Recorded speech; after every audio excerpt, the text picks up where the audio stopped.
짚어볼 이슈입니다. 에너지에 관한 최근 이슈 중에서 우리가 주목할 점들 짚어보는데요. 오늘도 법무법인 율촌 전문위원이신 최준영 박사님과 함께하겠습니다. 어서 오세요. 네, 안녕하세요. 자, 오늘은 또 어느 나라 이야기를 들어볼까요? 얼마 전에 러시아 푸틴 대통령이 북한을 방문했죠. 네네. 네, 우리는 거기에 대해서 이제 관심이 되게 많고 그렇죠. 지금까지 이제 이야기가 이어지는데 푸틴 대통령이 북한을 방문한 다음에 바로 모스크바로 돌아간 게 아니고 다른 곳으로 갔습니다. 베트남. 예, 그래서 예. 오늘 말씀드릴 곳은 베트남 이야기입니다. 예.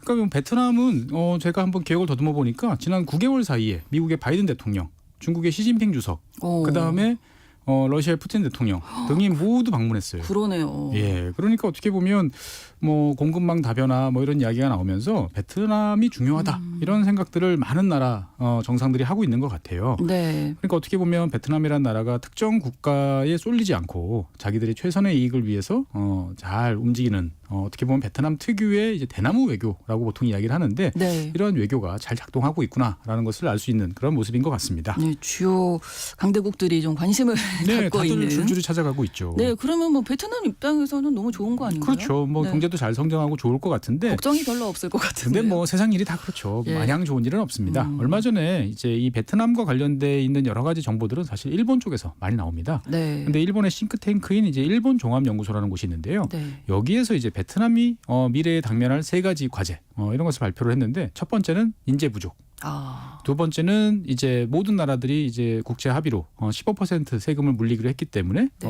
여태까지 싸게 투자를 유치하던 베트남이 좀 어려울 수도 있다라는 이야기. 그다음에 세 번째는 오늘 주제인 전력 부족입니다.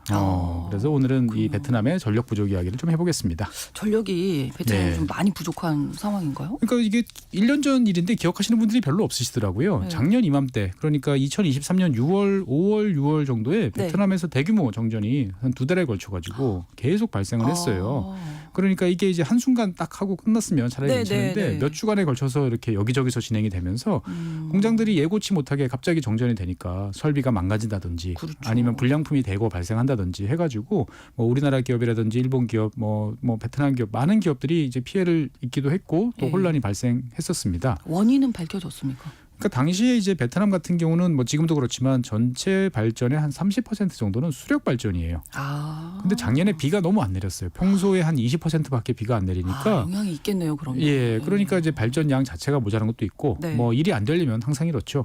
한 30% 정도 비중을 차지하는 석탄 화력 발전소들이 또 한 25% 정도가 4분의 1 정도가 하필 설비 고장 또는 석탄 부족 이런 문제가 겹치면서 이제 예. 가동이 되지 않으면서 문제가 이제 커졌다라고 이야기를 하고 있습니다. 올해는 비가 좀 왔나요? 올해는 좀 괜찮아요. 예, 올해는 뭐 상대적으로 조금 낫다 싶은데 네. 베트남도 지금 좀 긴장을 하고 있어요. 네, 그러다 네. 보니까 베트남 총리까지 나서가지고 우리나라 이제 한전에 해당하는 베트남 전력공사에 반드시 어떤 일이 있어도 정전이 없도록 해라라고 재발 방지를 요구하고 그리고 또 혹시 모자랄까 싶어서 이제 중국 또는 라오스로부터 이제 전력 수입을 확대하겠다라고 이야기를 하면서 기업들을 이제 안심시키려고 노력을 하는데 네. 정작 현지 기업들 이야기를 들어보면 이제 전력 공급을 안정적으로 해주는 게 아니고 강제적인 절전. 전기 좀 아껴 쓰세요. 몇 시부터 몇 시까지는 전력 수요가 높으니까 그때는 공장 가동을 좀 중단하거나 줄여주세요. 이런 식으로 이제 수요 관리를 통해서 문제를 해결하려고 한다. 네. 보상도 안 해주고 그러다 보니까 이제 불만이 많습니다. 예. 사실 이제 베트남의 전력 문제는 뭐 일시적인 거라기보다는 좀 근본적인 문제가 여러 개 겹쳐 있어가지고 단기간 내 해결이 쉬울까 생각해 보면 좀 어려울 것 같습니다. 그렇군요. 베트남 전력 상황 그러면 살펴볼까요? 근본적인 문제부터 예, 짚어보죠. 일단은 뭐 경제가 잘 성장하니까 전력 수요도 급증을 하고 있어요. 그러니까 그렇죠. 대충 1년에 한 10에서 12% 정도씩 늘어나고 있어요. 그러니까 한 6년 지나면 2배다. 네, 그러네요. 이렇게 보시면 돼요. 예. 그러니까 2006년 정도하고 비교해 보면 한 20년 전하고 비교해 보면 지금 한 4배 정도 이제 늘어난 상태입니다. 네. 그러니까 이제 당연히 여기에 맞춰서 베트남 정부도 공급을 확대하기 위해서 노력하고 있는데 네. 이게 이제 뭐 뭐든지 일을 하려면 계획을 잘 세워야 되는데 계획 단계부터 지금 좀 문제가 생기고 있습니다. 어떤 문제일까요? 그러니까 뭐 우리나라나 베트남이나 전력은 비슷합니다. 공급 체계는 일정 기간을 목표로 한 전력 기본 계획 이런 것을 수립을 하고 여기에 네. 따라서 단계적으로 예산을 집행을 해서 발전소도 건설하고 송전망도 건설하는데 네. 현재 베트남 같은 경우는 이제 8차 기간입니다. 8차 계획 기간인데 2021년부터 2030년까지 요때 이제 계획을 이제 목표로 하고 있는데 네. 문제는 이제 2021년부터 2030년까지다라고 그러면 늦어도 2021년 초에는 계획이 다 확정돼서 그렇죠. 단계적으로 이제 예산이 집행이 돼야 되는데 네, 네. 이게 희한하게도 2023년 5월, 작년 5월이 돼서야 이 계획이 승인이 된 거예요. 너무 늦어졌는데요? 그렇죠. 그러니까 여기에 따라서 그러면 매년 어떻게 할 건지에 따른 세부 계획도 이제 덩달아 늦어지면서 그렇죠. 지금 한 3년 정도 계획이 공백 기간이 발생을 했어요. 그러면서 이제 전체적으로 지금 상황이 좀 꼬여 있는 이제 그런 모습입니다. 사회주의 국가잖아요, 베트남이. 그렇죠. 계획 잘 세웠을 것 같은데 왜 이런 문제가 발생했을까요? 그렇죠. 저도 그래서 이게 왜 이런 일이 네. 생겼지? 일단 계획은 잘 세워놓고 그 다음에 이제 문제가 되는 그렇죠. 게 그러면- 왜 계획에서 이런가 싶었더니 이게 이제 의욕 과잉 이런 문제가 좀 있었던 것 같아요. 그러니까 2021년 영국 글래스고우에서 개최된 이제 유엔 기후 변화 협약 제 26차 당사국 총회가 있었는데 네. 이때 베트남이 되게 야심찬 목표를 발표했습니다. 2050년까지 이제 넷째로 탄소 중립을 달성하겠다. 오. 우리나라랑 똑같아요.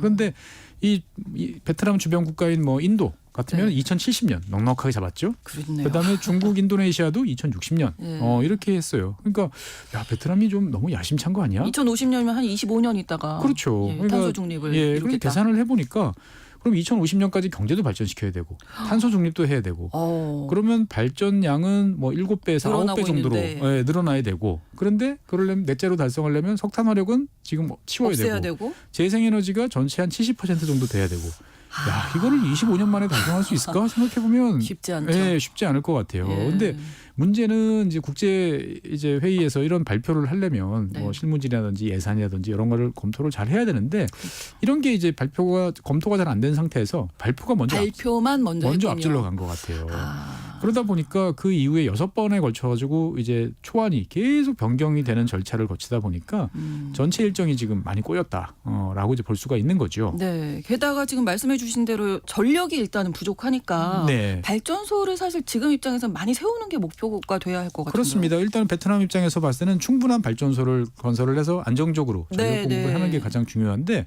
베트남 정부가 추산한 바에 따르면 2030년 그러니까 6년 남은 거죠. 2030년까지 발전소 추가 건립에 필요한 투자액은 이제 1,347억 달러.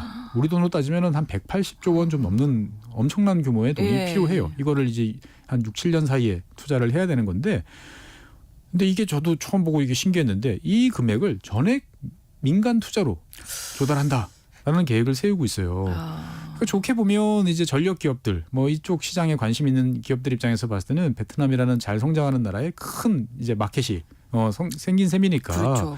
당장 뛰어들 것 같은데 다들 지금 멈칫멈칫하고 있습니다. 왜 그럴까요? 뭔가 걸림돌이 있을 것 같은데요. 그렇죠. 그러니까 이제 원래 발전소는 한번 건설하면 한 40년 쓰니까 그렇죠. 네. 예, 처음에는 좀 목돈이 들어도 안정적으로 이제 큰 돈을 벌 수 수익을 있는 올릴 수 있는. 문제는 베트남의 전력 요금이 너무 싸요. 예, 그러니까 우리도 보통 뭐 가정용, 뭐 산업용 이렇게 이야기를 합니다. 네, 네. 여러 가지 또 계약 조건이 달라지긴 하지만 뭐 일단은 이제 국제 비교를 한번 해보면 산업용 전력을 킬로와트 아워당으로 비교를 해보면 네. 베트남은 이제 국제 비교다 보니까 달러 기준입니다. 네. 베트남은 7.2센트 정도 돼요. 네. 그런데 이제 인접 국가인 이제 말레이시아 12.8센트, 필리핀 14.8센트, 태국 15.3센트. 그러니까 한 절반 수준이에요. 그러네요. 그리고 이제 중국 8.7센트, 인도 11.6센트. 그러니까 베트남이 너무 전력 요금이 낮다라고 볼 수 있는 거죠. 기업들이 여기에 예. 투자 안 하겠는데요. 그러니까 제조업 기업은 좋아요. 전기요금이 네. 싸니까. 그렇죠. 예. 예. 그러니까 이제 원가 경쟁력이 있으니까 가는데 발전 사업자 입장에서 봤을 때는 야, 이거 남는 게 없겠어요. 남는 게 너무 싸니까. 없다라는 생각이 드는 거죠. 그러니까 민간 사업자들이 이 조건 현재로서는 들어가기가 어렵다라고 이제 망설이고 있다라고 말씀드리겠습니다. 그러면 재생에너지 쪽은 어떨까요? 사실 뭐 태양광도 그렇고 풍력 쪽에서도 좀 네. 유리한 환경이지 않아요, 베트남? 그러니까 일단은 태양광은 뜨거우니까 좋을 것 같지만 네네. 생각보다는 좋지 않다고 그래요. 아 그래요? 예, 그러니까 일단은 땅이 이제 많이 필요한데 네. 평지, 평평한 네네. 땅이 많이 필요한데 이게 이제 그렇게 생각만큼 쉽지 않다. 그다음에 그리고 이제 결정적으로 동남아 지역들은 이제 우기가 있잖아요. 우기. 예, 그렇죠. 그러다 보니까 1년에 몇 달 정도는 아. 제대로 이제 가동이 안 되는 시기가 있고 그렇겠네요. 이에 비해서 풍력은 좋다고 그래요. 네. 왜냐하면 이제 해안선이 길고 베트남이 남북으로 길게 뻗어 있는 나라고 그렇죠. 또 수심도 얕아요. 그러다 보니까 여기에 이제 해상 풍력을 하기 좋은데 네. 문제는 이제 우리나라와 마찬가지로 송전 설비가 부족하다는 거죠. 또 설비 투자가 네. 이루어져야 되는 거군요. 그리고 이제 또 하필 이제 하노이를 중심으로 한 북부 지역은 여러 산업들이 집중이 돼가지고 전력 네. 수요가 많은데 네. 또 전력 생산은 남부 지역이 또 유리하다고 그래요. 이게 남북으로 긴데 예, 남북으로 한 여기에서 1,800km 생산해서 북부로 그렇죠. 올려야 되는데 아. 송전설로 또 충분하지 않은 거고. 그다음에 이제 해양 풍력 괜찮은 것 같아라고 네. 이제 해외 기업들이 들어가려고 여러 시도를 해보고 있는데 네. 문제는 이제 조사도 해야 되고 그다음에 나중에 바다에다가 이걸 꽂았을 때 어떻게 잘 권리를 주장할 수 있는 여러 가지 이제 이용과 관련돼 있는 법들이 중요한데 네. 이런 규정들이 없거나 아니면 모호한 상태다 보니까 이게 여러 가지로 지금 사업 진행이 잘 안 된다라는 이야기도 있습니다. 아, 이런저런 사정으로 베트남 정부에서도 고민은 좀 있겠다. 그렇죠. 싶네요. 그러니까 네. 이제 이럴 때 제일 빨리 등장할 수 있는 대안이 이제 LNG 발전입니다. 아, 그렇죠. 예. 네. 근데 원래 베트남은 천연가스가 나와요. 일부. 그래서 자체적으로 생산되는 국산 천연가스만 이용해서 발전을 했는데 도저히 이걸로는 안 돼요. 된다. 지금. 그래서 이제 작년서부터 LNG를 수입을 하기 시작했어요. 뭐 카타르나 이런 나라로부터. 네. 그래서 2030년까지 13개의 LNG 발전소를 건설해서 이걸로 이제 전체 발전의 15% 정도를 감당하도록 하겠다라고 하는데 문제는 이제 돈 문제죠. 그렇죠. 예.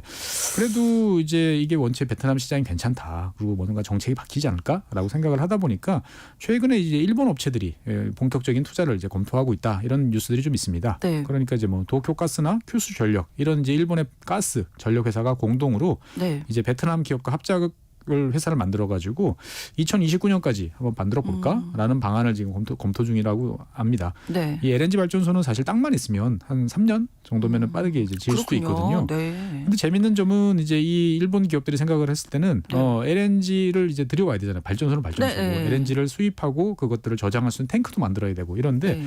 이런 관련 시설들은 다 해상에 띄워놓는 부유식으로 만들 계획을 지금 잡고 있어요. 땅 위에 안 만들고 예, 바다에 띄워요. 그렇죠. 그러니까 육지의 시설을 만들려면 일단 넓은 땅을 이제 확보를 해야 되는데 발전소에 꼭 필요한 땅은 어떻게든 쉽게 마련할 수 있을 것 같은데 LNG 저장 시설 그다음에 그다음에 인수 기지 만들려면 더 넓은 땅하고 설비도 많이 들어가고 하다 보니까 이 바다 위에 띄워놓는 거는 그냥 조선소에다가 오더를 넣으면 다 이제 해양 플랜트 형태로 만들어 주니까 그냥 근처까지 끌고 가면 되는 거잖아요. 물론 초기 투자금은 더 비싸지만 네. 그래도 빠르게 가동을 할 수 있으니까 이게 괜히 시간 끄는 것보다 이게 이 낫지 방법이 않을까? 낫겠다.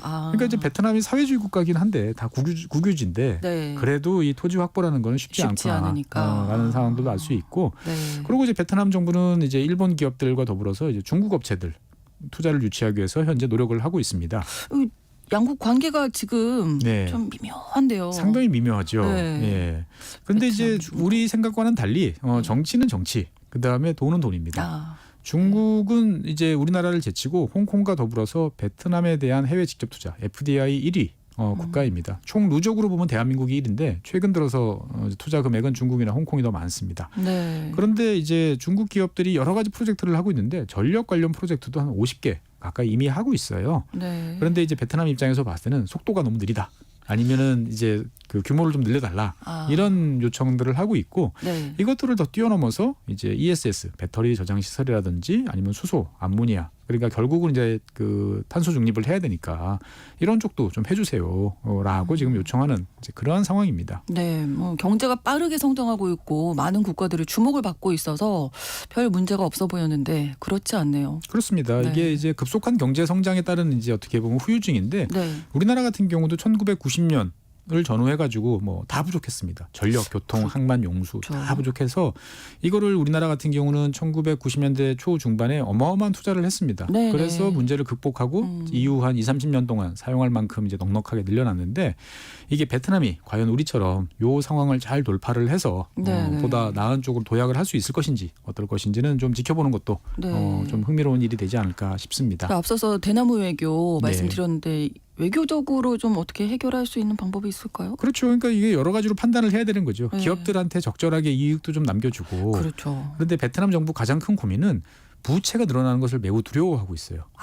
그러다 보니까 발전소 아이고 뭐 국가가 투자해서 베트남 정부가 보증해서 짓겠다라고 그러면 돈 빌려줄 나라는 기업들은 많죠. 그러게요. 그런데 민간 기업으로만 하려고 하니까. 그런데 베트남 정부는 이 국가 부채가 늘어나는 거에 대해서 아주 민감하게 반응을 하고 있어요. 그러다 보니까 빚을 내면 안 된다라고 하다 보니까 그러면 돈이 필요하니까 이거는 민자로 라고 하는데 이게 이제 그러면 전력 요금을 올려줘야 되는데 어느 정도는 그래도 네, 예, 투자를 해야 맞습니다. 되는데 예, 너무 야심찬 계획을 좀 사고 있는 거 아닌가? 라는 생각도 좀 들죠. 알겠습니다. 법무법인 율촌 최준영 전문위원과 함께 베트남의 전력 문제 오늘은 자세히 짚어봤습니다. 오늘 말씀 고맙습니다. 네, 감사합니다. KBS 라디오 신성원의 오늘 세계는 오늘 방송 마무리하면서 크라우디드 하우스의 Don't Dream It's Over 전해드리겠습니다. 저는 내일 오전 11시 5분에 다시 뵙겠습니다. 고맙습니다.